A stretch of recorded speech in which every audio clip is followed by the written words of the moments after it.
pasar preguntando todo el tiempo un montón de cosas, hermano. Hay que aprovechar las oportunidades. Primera carta a los Corintios 14:40, amén. No es que me quiere estar echando salsa yo solo, hermano. Es para que se anime a preguntar.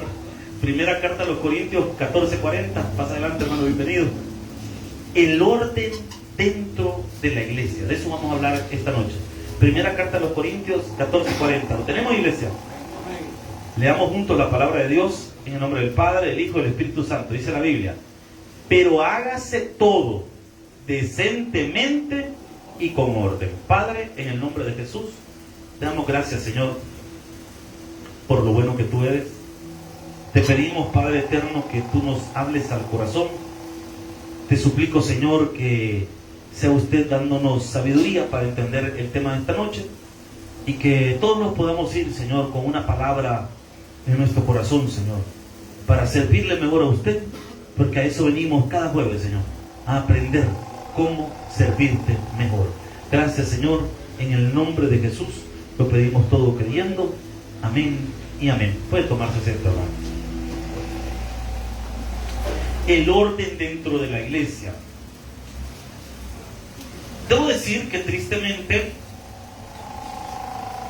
las iglesias están teniendo serios problemas, y es porque lastimosamente nuestros líderes, nuestros pastores, no nos estamos preparando como debemos para el trabajo de la iglesia. Yo me asusto un poco cuando escucho las predicaciones de algunos consiervos y siento una deficiencia bastante grande de teología en su contenido. Siento que muchos pastores predicamos de nuestras ideas personales, y esto es un gran error, y usted como iglesia tiene que aprender a diferenciar entre lo que es la palabra de Dios y las ideas del pastor. Las ideas del pastor no son palabra de Dios, hermano. Lo que es palabra de Dios es lo que está en la Biblia. Esa es la palabra de Dios. Amén, hermano. Amén. Por eso tenemos que entender y hacer esa diferencia. Cuando estemos oyendo un sermón, usted tiene que tratar de identificar si lo que el pastor está diciendo viene de la Biblia o viene de sus criterios personales. Y tristemente hoy en día los púlpitos están llenos de criterios personales de los pastores.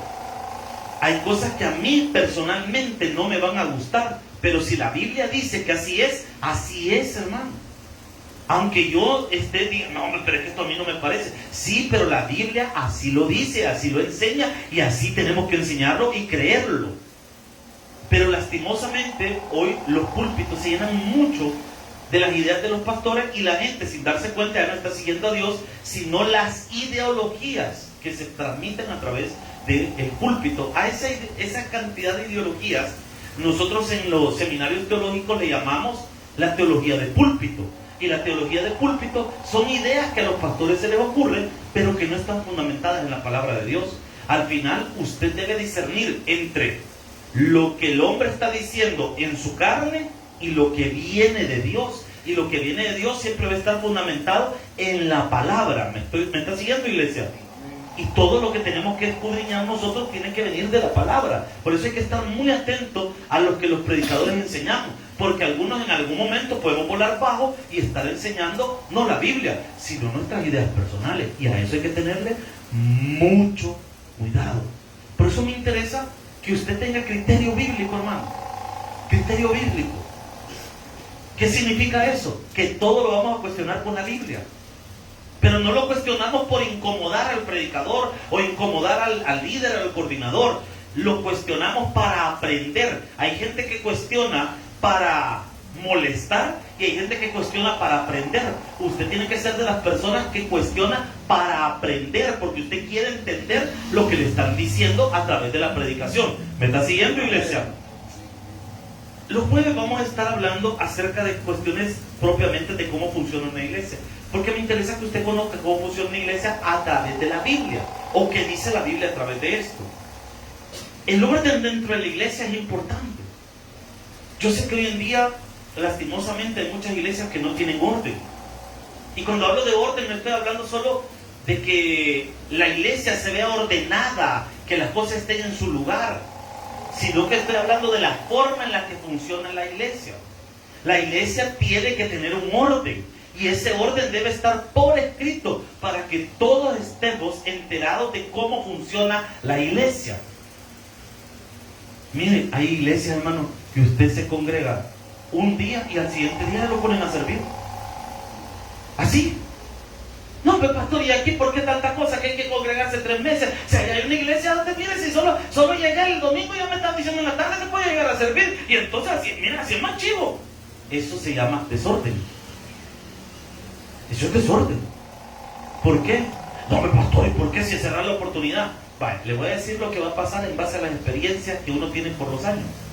Si se da esa flexibilidad, el problema es que va a llegar una persona, se va a poner a servir y como no conoce cómo funciona la iglesia, cuando comienza a ver las reglas, cuando comienza a ver lo que no se puede hacer, lo que sí se puede hacer, se va a salir. Y va a dejar tirado el puesto. Y va a dejar tirado la organización de la iglesia. ¿Por qué? Porque no conoce cómo funciona la iglesia. Todo tiene un orden. Y el orden está diseñado para que la misma iglesia se cuide y siga funcionando. ¿Me está siguiendo, iglesia? Amén. Entonces todo el orden viene porque la palabra de Dios así lo establece. Debe haber un orden. Es más, el vivo Pablo, ya lo vamos a leer, le enseña a las personas, a los diáconos, ya lo voy a explicar lo que significa ser diácono, que le dice: sean puestos a prueba primero, antes de que ejerzan el diaconado. ¿Qué es ese puestos a prueba primero? Que se congreguen y aprendan. Hay personas que se malacostumbran solo a empezar a querer servir. Y se dicen: ay, que yo si yo no sirvo, no. No, hermano, primero conozca la iglesia en la que se va a congregar. Conozca cómo funciona.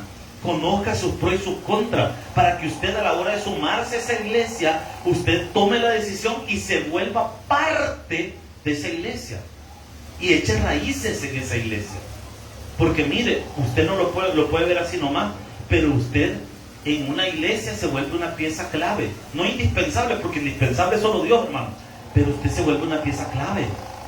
Usted adquiere una responsabilidad, y cuando usted dice: mire, yo quiero servir, esa parte, ese cuadrito de la iglesia, ahora esa responsabilidad es suya. Y si usted la deja tirada o la deja abandonada, deja tambaleando una iglesia. Por eso es importante seguir un orden. Pastor, ¿y por qué es necesario tener un reglamento dentro de la iglesia si uno lo hace las cosas para Dios y para Dios hace todo? Vea lo que dice la Biblia, no lo digo yo, lo dice la palabra. Primera carta a los Corintios 14:40. Pero hágase, ¿qué dice la Biblia? Todo decentemente y con decentemente. ¿Por qué? ¿Por qué esa palabra decentemente? Explico. Lo que estimamos decente va a variar de acuerdo a las épocas y a las costumbres. Por ejemplo, si estuviéramos en la India o en esos países de ese lado, yo estaría predicando ahorita con una falda larga. Es que así se visten los hombres allá. Pero si yo estuviera predicando aquí con una falda larga, ¿verdad? En este contexto, no sé si me estoy dando a entender, hermano. Allá aquello es decente, aquí sería indecente e inapropiado. Los contextos de decencia van a variar de acuerdo a la cultura y a la época en la que estemos. Por eso el Señor en su palabra dejó esa palabra y lo dice: que todo se haga decentemente, porque entiende que los contextos culturales van a cambiar, pero el contexto o la decencia siempre va a estar en toda la humanidad. ¿Vale? Vea lo que dice acá: y con orden. Mire, si una cosa se tiene que hacer bien en la iglesia, es que todo tiene que hacerse ordenadamente, no desordenadamente. ¿Qué significa? Que Dios ha dejado un orden dentro de la iglesia, y ese orden lo vamos a encontrar primeramente en la palabra de Dios, y en segundo lugar en todos los que va a funcionar o el establecimiento dentro de una iglesia. Por ejemplo, Efesios capítulo 4 verso 11. Tranquilo, ya a ver, cuando nos vayamos ya va a quitar el agua, hermano.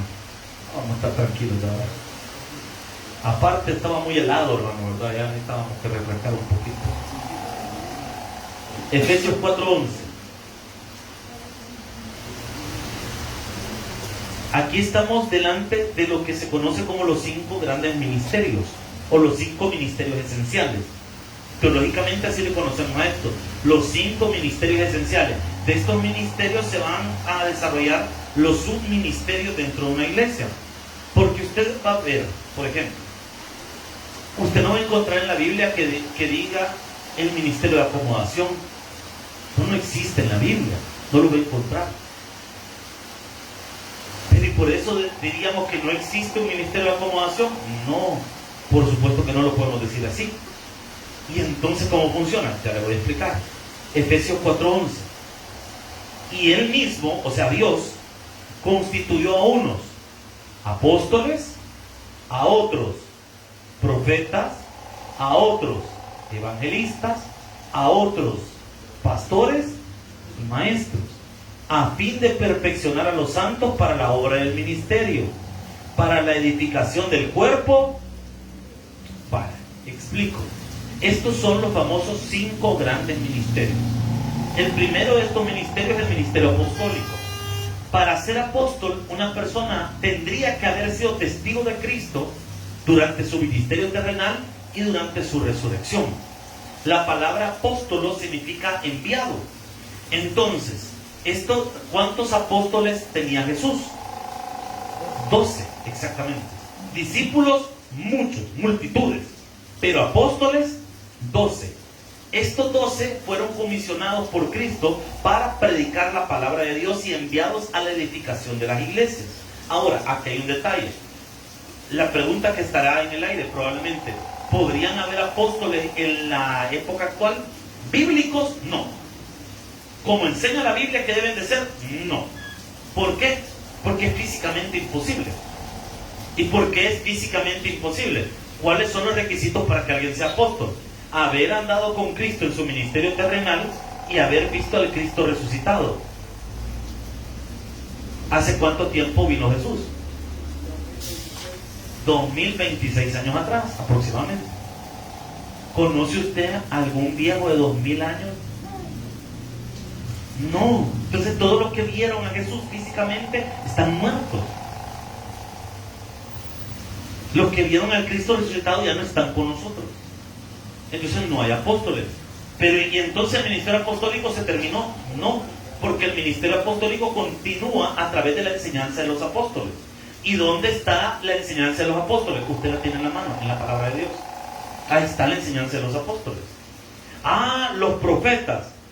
¿Los profetas quiénes eran? Primero, si usted tiene en la mente que un profeta es una persona que dice el futuro, usted está confundido. Porque usted tiene en su mente adivino como profeta. Usted ha confundido el concepto de un adivino con el concepto de un profeta. Porque el profeta no es el que adivina el futuro. El profeta es el que habla la voluntad de Dios. No sé si me estoy dando a entender, hermano. Y la acción de profetizar no es adivinar el futuro o decirle el futuro a alguien. La acción de profetizar es predicar la palabra de Dios, hablar la voluntad de Dios. Y la voluntad de Dios revelada que nosotros tenemos está ahí en la Biblia, hermano. A otros dice evangelistas. Aquí ya nos topamos con uno de los ministerios que podríamos dar garantía de seguir vigente. ¿Por qué digo de seguir vigente? Porque aunque, como lo dice Pablo a Timoteo, aunque algunos no somos evangelistas, pero debemos hacer labor de evangelista. ¿Qué significa? Bueno, un evangelista es una persona que tiene un poder de convocatoria tremendo.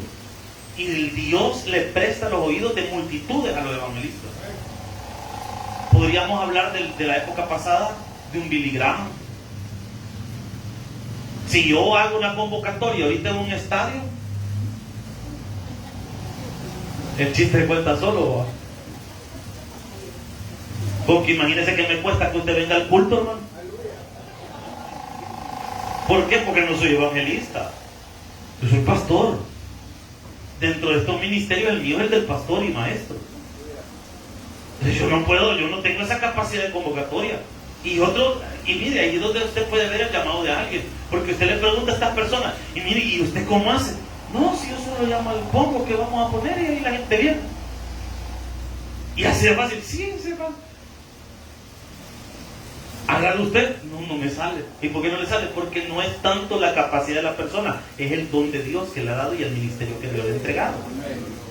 Hay que entender, hermano, que Dios le da esa capacidad a algunas personas. Hay personas que tienen esa capacidad. Gigi Ávila, llenar estadios, hermano.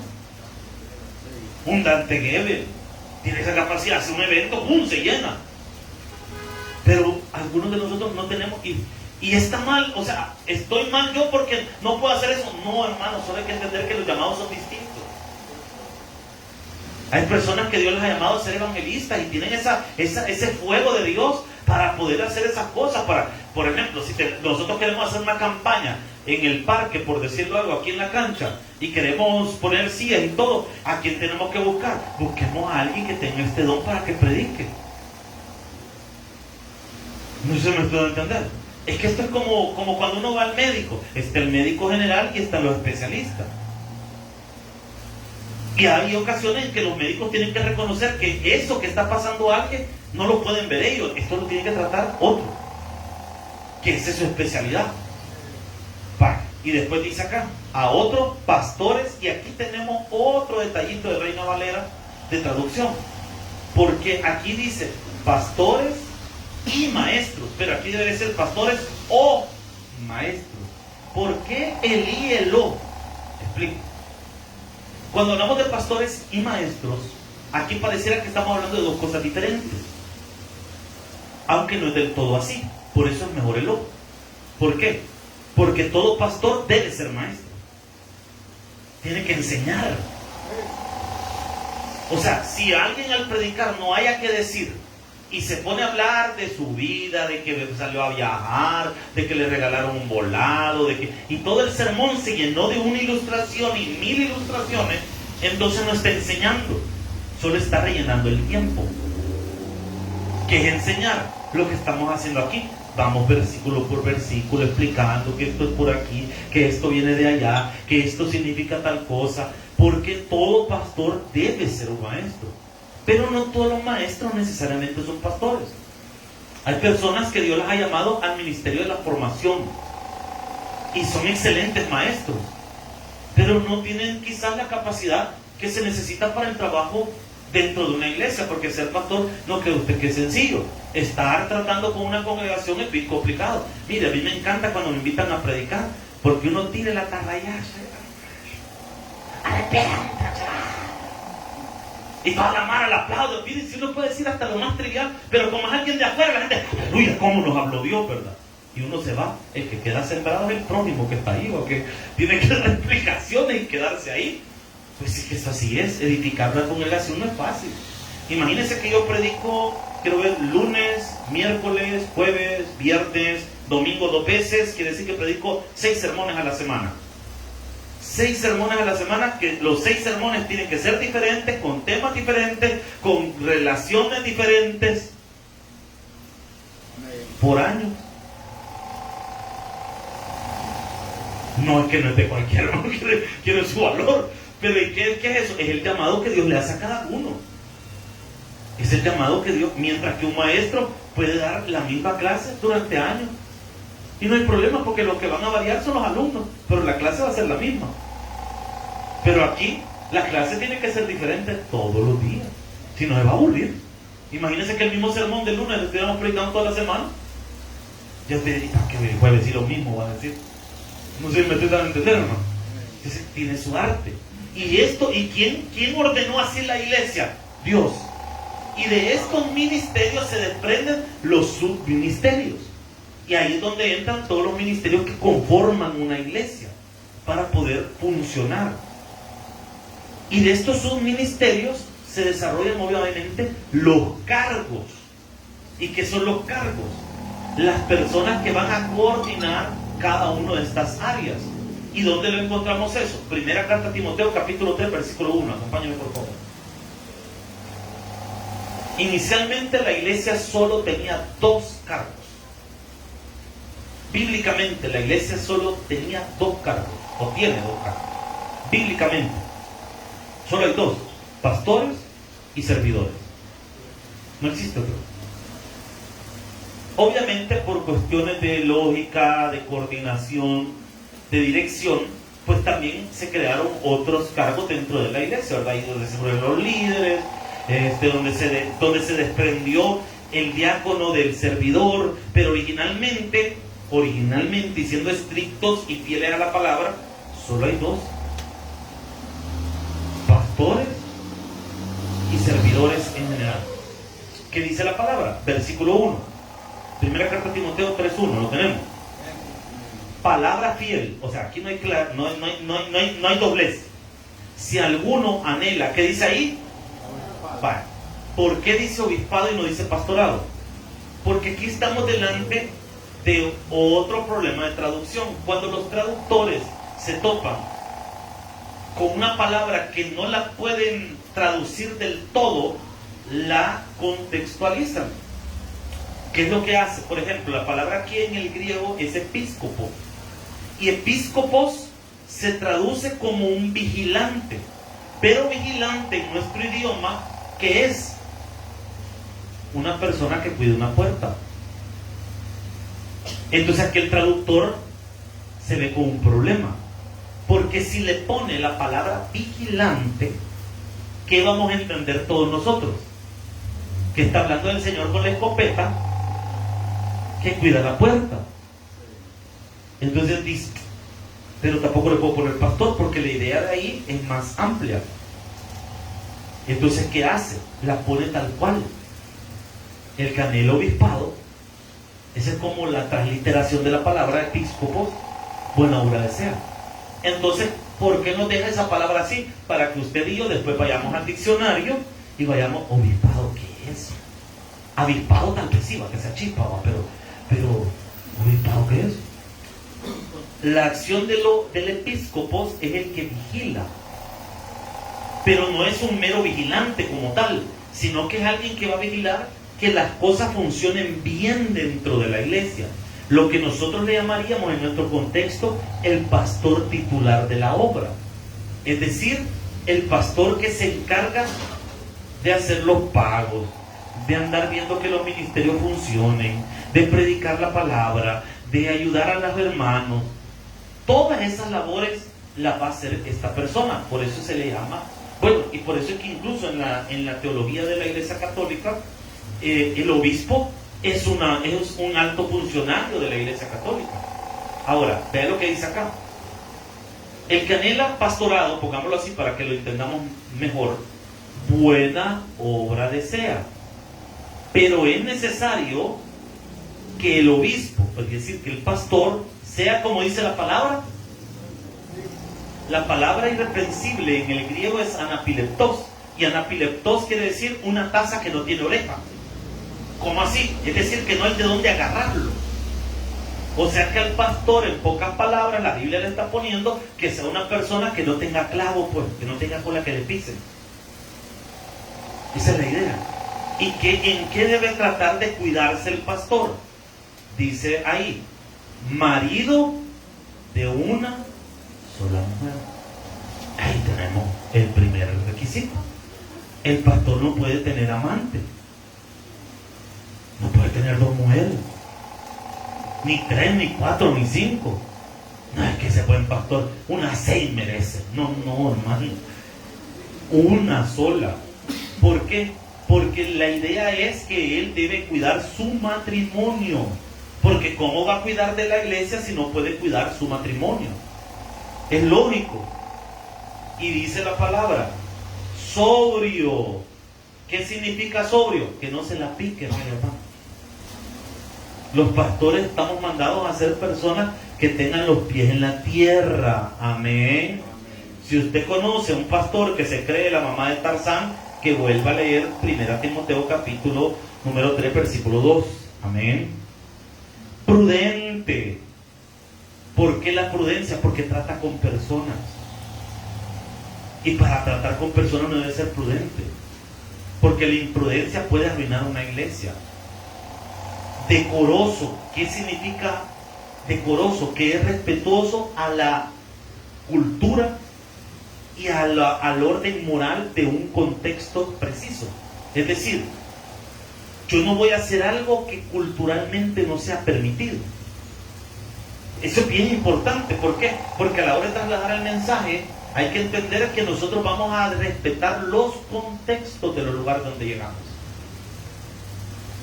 Para eso, para la plantación de iglesia es vital. Puede ser vida o muerte. Por ejemplo, acá en San Salvador Nosotros hace años en el tabernáculo se celebraba algo que se llamaba el Domingo Loco. ¿Cuántos se acuerdan de eso, hermano? Algunos de ahí quedaron locos, pero es tema por otro día, hermano. El Domingo Loco era algo que en su momento quizás funcionó y le llamaba la atención a la gente, que se disfrazaban los servidores y la gente se hacía el premio de quien llegaba mejor disfrazado y la gente llegaba. Nosotros hacíamos eso con la finalidad de ganar almas, porque más de alguien llegaba a ver quién era la Tinkerbell que andaba paseándose en la colonia, ¿verdad? Entonces ella llegaba al culto, ¿verdad? Está bien. Haga eso en un pueblo. Siguiente día no tiene nadie en la iglesia. Los contextos son diferentes. Entonces, si el pastor es decoroso, él va a entender que en ese contexto eso no se puede hacer, porque entonces dañaría la iglesia. Entonces yo me voy a tratar de amoldar a la cultura y el contexto. Por ejemplo, nosotros servíamos en Oratorio de Concepción hace años, tratando de plantar una iglesia allá, siempre de las nuestras, del tabernáculo. Y el culto allá se hacía a las 3 de la tarde. ¿Por qué? Porque esa gente a las 4 y a las 5 iban buscando dormirse. Allá un culto a las 6 no pega, menos a las 6:30. Pero aquí en San Salvador yo no puedo hacer un culto a las 3. ¿Quién va a venir? Nadie, hermano. Si todos ustedes van a estar trabajando todavía, van a estar en sus ocupaciones personales. Aquí el culto hay que hacerlo más tarde. ¿Por qué? Porque el contexto y la cultura es diferente. ¿Me estoy dando a entender, hermano? Amén. Es importante que el pastor eso lo comprenda. Y dice, decoroso, hospedador, es una persona que ayuda, apto, tiene que tener las cualidades para enseñar. Es que el propósito de un pastor no es solo pararse a hablar. El propósito del pastor es enseñar la palabra, lo que Dios le ha dado para que le enseñe a la iglesia. No necesariamente contextos teológicos meramente, sino la explicación de la palabra de Dios. Versículo 3. No dado al vino, es decir, que no sea vicioso, no pendenciero, no una persona pleitista, no codicioso de ganancias deshonestas, no vinero. Porque es importante que el pastor no sea vinero, porque imagínese el vinero, de repente viene una persona, pastor, y esa silla no me las puede vender. Y ahorita me la agüita, hermano, sí, hombre, a 5 le pongo cada silla, ahorita la sacamos. O si de repente viene, por ejemplo, nosotros no prestamos nada de la iglesia. Y de antemano se lo digo públicamente para que todos estemos enterados. Yo no puedo prestar nada de la iglesia. ¿Y por qué no lo pueden prestar? Porque no es mío, porque es de la iglesia. Pastor, es que voy a tener un cumpleaños, no me puede prestar la cocina para amenizar la fiesta. No, hermano, no puedo. Ay, pastor, pero si nada le cuesta, si solo diga que sí. No, no puedo. ¿Por qué? Porque no son mías, son de la iglesia. Yo puedo prestar 1000 cosas, pero esto no es mío, es de la iglesia. Y mí me ha mandado a cuidar estas cosas. O por ejemplo, si usted tuviera una fiesta de cumpleaños y me dice, mire, pastor, no me puede prestar la silla. No puedo, lo que le puedo dar es el contacto, el hermano Valladares, es que las alquile el siervo aquí. Y ahí me pasa comisión, ahí sí podemos hablar, pero yo esta no se las puedo prestar. Pastor, si nada le cuesta el 1 a 5, no puedo. ¿Por qué? Porque son de la iglesia. No sé si me estoy dando a entender, hermano. Yo puedo prestar 1000 cosas, pero las de la iglesia no, porque no son mías. Son de la iglesia, son de la obra. Ay, pastor, qué turbio usted. No, hermano, es que mi lealtad es con Dios. Mi lealtad es con la obra de Dios. Ahora, vea qué más dice acá. Sino amable, apacible, ser calmado, no avaro, que no sea tacaño. 4. Que gobierne bien su casa, que tenga, que dice la Biblia. Pues sí, obviamente, si tiene hijo, el brother tiene que tenerlo quieto. Pues ¿cómo va a pretender poner orden en la iglesia y sus hijos son los que hacen relajo en la iglesia? Para mí, en la iglesia hay que tener orden, ¿verdad? Los que van a tener noviazgo y todo. Y el hijo del pastor es el depredador número 1 en la iglesia, ¿va? Entonces, ¿en qué estamos? No se me estoy dando a entender, hermano. Entonces, así es el orden dentro de la iglesia. Y dice la palabra, que tenga a sus hijos en sujeción con toda honestidad, porque alguno le puede decir a su hijo, mira, hijo, por lo menos en la iglesia, pórtate bien, páseme el paro. O sea, no, es con honestidad, de verdad. 5. Pues el que no sabe gobernar su propia casa, ¿cómo cuidará de la iglesia de Dios? Y dice después en el 6, no un neófito. La palabra neófito quiere decir un nuevo en la fe. ¿Por qué no podemos poner a un nuevo en la fe como pastor de una iglesia? Porque va a cometer un montón de errores. ¿Y qué es lo que debe hacer una persona que aspira al pastorado? Ponerse a la par de un pastor más viejo. Y a la par del pastor viejo ir aprendiendo, agarrando horas de vuelo, para cuando sea su turno, él ya sepa qué hacer. Yo agradezco un montón, hermano, haber pasado tantos años con el pastor Wilber Calderón aprendiendo. ¿Por qué? Porque ahora las cosas que pasan, ya sé cómo resolverlas. Si ya vi cómo la resolvió alguien más. Entonces cuando viene un problema es como, no hombre, esto hay que hacer. Y a veces las personas dicen, no hombre, pastor, mire, bien sabio el hombre. No hombre, si es que uno ya vio un montón de cosas, no es tanta sabiduría que uno tenga, es la experiencia, hermano, que uno adquirió con otras personas que hicieron las cosas bien. Ahora, ¿qué más dice la Biblia? Versículo 7. También es necesario que tenga buen testimonio de los de afuera, para que no caiga en descrédito y en lazo del diablo. Dejemos a los pastores tranquilos. Vamos con los servidores. Amén, hermanos. Esto es para todos los que son servidores, hermanos. Los diáconos, la palabra diácono significa servidor, o sea que esto es para todos los que somos servidores. Amén. Vea que tiene la parte, dígale, diácono o diaconisa, depende de lo que tenga la parte. Diabloniza, no, eso no, hermano. Ahora, ve lo que dice acá. Los diáconos asimismo deben ser, ¿qué dice la palabra? O sea que servidores mentirosos no deberían de haber.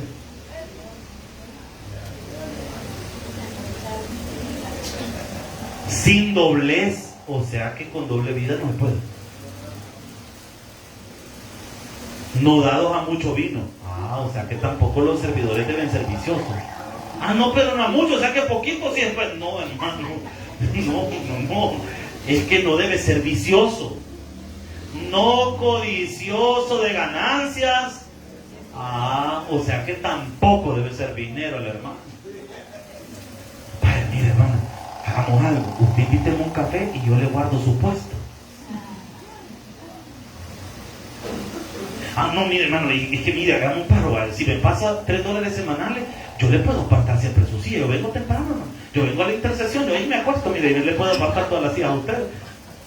No. Sigamos mejor. Y dice la palabra, que guarden el misterio de la fe, que dice la Escritura.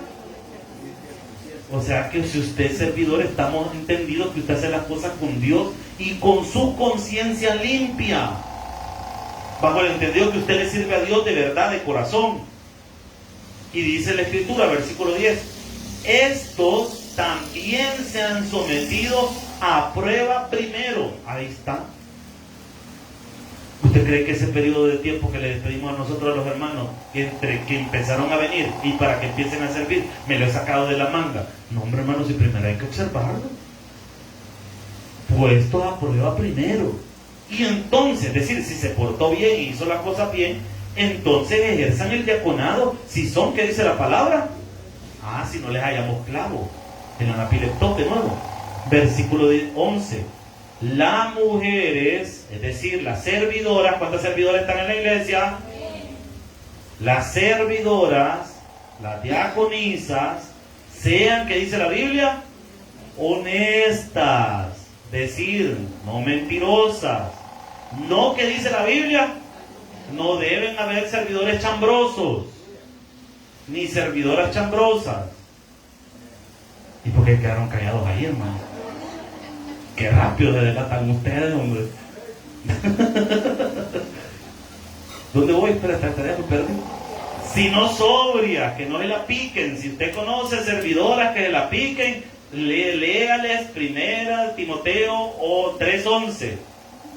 Fieles, su lealtad es para con Dios, hermano, en su servicio. Y haga las cosas bien. No por el pastor, ni por los líderes, ni por usted mismo. Haga las cosas bien por Dios, porque por Él usted está sirviendo. Amén, hermano. Los diáconos, dice el 12, sean maridos, ni lo quieran leer, maridos de una sola mujer, no se vale servidores con doble frente, que gobiernen bien sus hijos.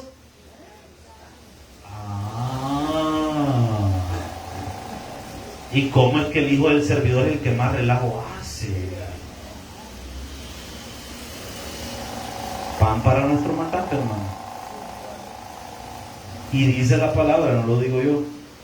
Porque los que ejerzan bien el diaconado, o sea que hay gente que lo ejerce mal, ganan para sí un grado honroso y mucha confianza en la fe que es. Hay un orden en la iglesia, hermano. Y el orden en la iglesia se debe respetar. ¿Por qué? Porque no está ahí de casualidad. Está ahí porque Dios lo estableció en su palabra. A veces la gente dice, ay, es que esas son locuras de los pastores. No, hermano, si estamos leyéndolo en la Biblia. Debe haber un orden, un respeto. Que se hagan bien las cosas. Si hay un uniforme en la iglesia, usarlo correctamente, como dicta el manual de cada ministerio. Si usted va a servir, haga las cosas bien. Pero que hay otros servidores que hacen mal las cosas. Los que las hacen mal se van a entender con Dios. Pero usted, hágala bien usted. Cumpla usted. Haga bien las cosas usted. Si nadie respeta, usted sí respete. Usted sí hágalo bien. ¿Por qué? Porque hay que servir con alegría. Sé que este verso que voy a leer es relacionado al ministerio pastoral. Y sé que la aplicación correcta está relacionado, o bíblica, está relacionada al trabajo de los pastores. Pero yo quiero tomarla para hablar del servicio. Y sé que no está tan descabellada la idea. Así que Hebreos 13:17.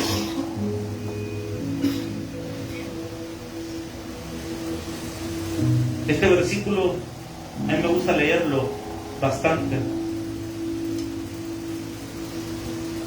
porque a veces uno se cansa.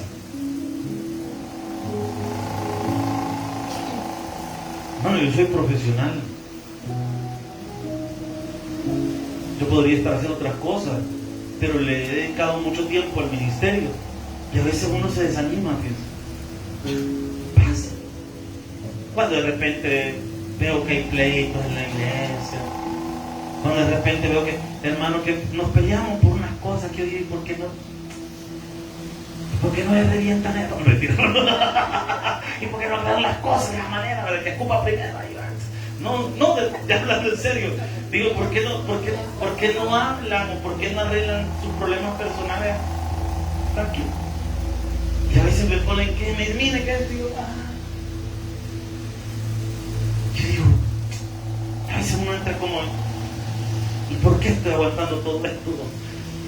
Y me recuerdo de este versículo, Hebreos 13:17. Ve lo que dice la palabra: obedeced a vuestros pastores. Nadie lo quiso leer. Obedeced a vuestros pastores y sujetaos a ellos. Y aquí viene el trabajo del pastor, porque ellos velan. ¿En qué sentido? En lo que enseñan. El trabajo del pastor es enseñar correctamente la palabra. ¿Y qué pasa si yo enseño mal la palabra? Como quienes han de dar cuenta. O sea que en su debido momento, en su debido tiempo, Dios nos va a preguntar, ¿qué hiciste con la iglesia que te dio? ¿Qué enseñaste? No, fíjate el Señor que no tuvimos culto porque estuvimos vendiendo tamales para recaudar fondos. Es que la iglesia no es para vender tamales. La iglesia es para predicar. Si tenía parte de dinero, está bien, hacer tu venta, pero no las hagas a la hora del culto. El culto del culto. El servicio del servicio. Para que lo hagan como dice la Biblia, y esto es lo que quiero que apliquemos. ¿Con qué dice? O sea que no hay que hacerlo con mala gana. Hermanos que estamos sirviendo en la iglesia, no hay que servir de mala gana. Aquí me encontré más que dan calor y el pastor ni ventilador nos pone, pero que ventilador todo tieso ahí. Y está funcionando. Ya no ha funcionado. Lázaro, este brother, o sea, resucitó. O sea, no, de verdad iba a comprar uno de esos porque se había arruinado y ya estaba tieso. Y ahorita que lo veo funcionar, digo, Lázaro resucitado. Hermano, ay, no, qué barbaridad.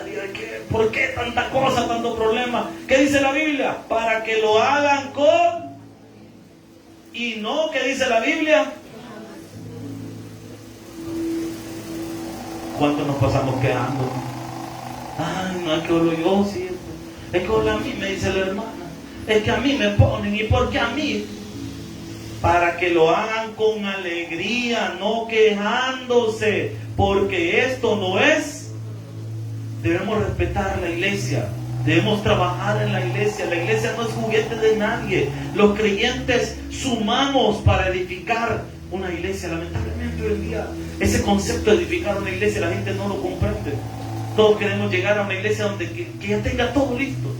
Pero qué bonito, y se lo digo de verdad, es bonito ver crecer una iglesia y saber que uno ayudó a que esa iglesia creciera. Y quizás uno no va a estar toda la vida ahí, quizás va a estar un tiempo, unos años, o toda la vida puede ser.